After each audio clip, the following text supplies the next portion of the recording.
krásnou spoluprací chaloupka Němec Janečka, která znamenala první gól v síti hostí.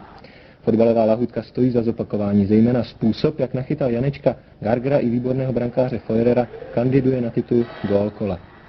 Domácí pokračovali v ataku, ale jejich největším nepřítelem byla vlastní nepřesnost. Přece jen ale málo chybělo 7 minut před poločasem, když zelenského střela trefila tyč. Za stále převahy domácích končil první poločas, když se najednou ve středu pole objevil sám s míčem host a domácí zároveň Antonín Panenka a jeho chytrou přihrávku dotáhl až ke gólu neuvěřitelně rychlý Keglevic. Tenhle průbojný útočník naprosto zastínil slavného Kranka a proháněl obranu Bohemians po celý zápas. Vyrovnávací gól do šatny domácími fotbalisty hodně otřásl a jejich hru poznamenal nervozitou a nepřesnostmi. Naštěstí zůstala bojovnost a tak, když se už Rapid těšil do šatny, přišla nejprve rána Prokešová a pak důsledný Němec vyhrál souboj s Feuererem. Tenhle ten gól může znamenat opravdu hodně.